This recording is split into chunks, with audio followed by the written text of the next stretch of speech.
দেখো বিজ্ঞান সপ্তম অধ্যায়ের সৃজনশীল আলোচনা আমরা করছি। এখন একটা গুরুত্বপূর্ণ প্রশ্ন আমরা সলভ করবো, এটা বোর্ডে আসছে, রাজশাহী বোর্ড 2014 সালে এটা আসছে, বরিশাল বোর্ডে 2014 সালে আসছে, রাজশাহী বোর্ড 2016 সালে আসছে।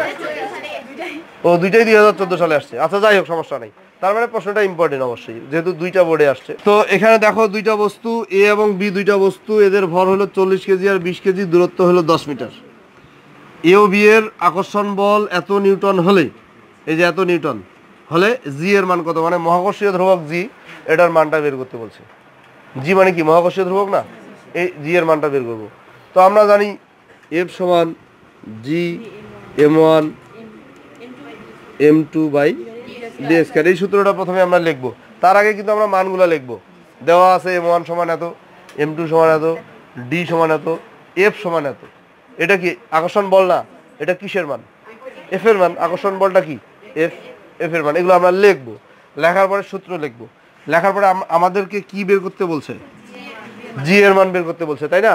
তো এখানে আমি আড়াআড়ি গুণ করবো, নিচে মনে করো এক আছে, এই দিক দিয়ে গুণ করো, জি m1 m2 সমান এফ ডি স্কয়ার। কি বুঝা গেছে? তাহলে জি সমান কত হবে, F D square by m1 m2। ঠিক আছে, এখন আমরা মানগুলো বসাই। এফ এর মান কত বলো তো? এফ এর মান হলো এটা কত, 53.384 গুণন 10⁻⁻11। ঠিক আছে, ডির মান কত, 10 মিটার। ঠিক আছে, ও স্কোয়ার হবে এখানে। ঠিক আছে, এখানে আমরা এককগুলো লিখবো না, সংখ্যাগুলো শুধু লিখবো, তাহলেই চলবে। m1 এর মান কত, 40, m2 এর মান কত, 20। কি বোঝা গেছে?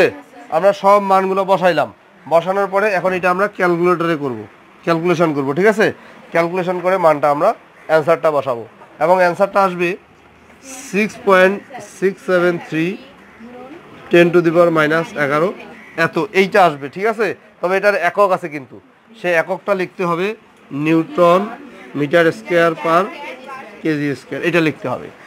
কি বোঝা গেছে অঙ্কটা? কোনো প্রশ্ন আছে কারো? এইভাবে জি এর মানটা বের করতে হবে। ঠিক আছে, থ্যাংক ইউ।